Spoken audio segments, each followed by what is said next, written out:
action. And if you're, if you're part of the community and you're really latched onto that idea, after it gets to a certain point, you'll want to maybe, okay, let's, people that are latched onto this idea, let's meet out here in, NCTC, or let's meet at the Norman site that we had, dedicated to work different, or the HSC or Tulsa, whatever it may be. You'll have those physical spaces that are there.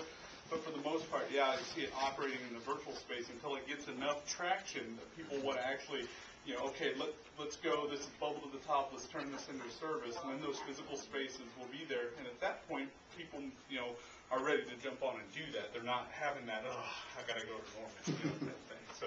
Also, though, we talked about, and we even did it here, was plugging in both. If you just can't get away from your desk or something like that, there's a couple times Tommy called in, and we had it on audio conferencing, and Jeff did too. So and we were also communicating back and forth on Google Wave at the same time we were having that on. So if you couldn't get away, you could still hear what was going on. You could put in your input on the conversation. So we tied a couple different times both of those worlds together, and we foresee that is still going to happen.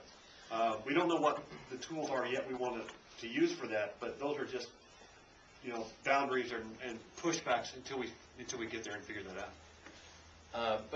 Yeah, I totally agree with what you're saying. There's kind of, even when you're conferencing in, it's still not like you're there because you don't get to see people's faces. There's a lot of stuff that happens in person that maybe just getting to know that, if I don't know you, okay, you're Zane, and so if I see you in the hall, then I know, say, hey, I remember you. But yeah, we did talk about some sort of teleconferencing capabilities, and I think that's one of the things we're wanting to explore. Yeah, and we'd love you to help us further that along. Get those video packets prioritized a little bit faster. Sweet.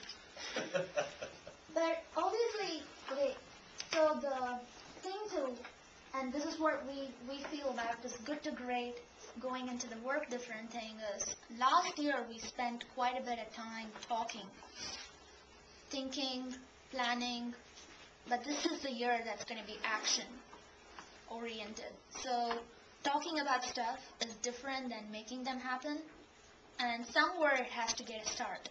And this I believe is the year to get action happening. And obviously the 12 people are not sufficient, and we need more people to champion us and perhaps advise us along, because you have come up with scenarios like this during your career in IT at OU. So yeah, we could definitely use all your involvement, and we have a wall full of needs, next steps, and we have 7 concrete next steps.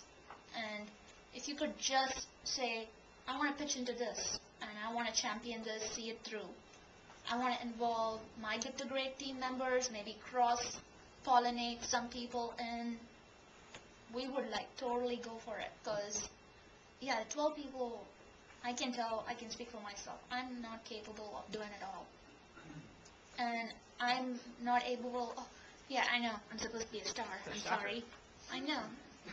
I disappointed you, X-Star, but seriously, I think it's time for all of us to get involved in this and kick it to the world and see how it goes.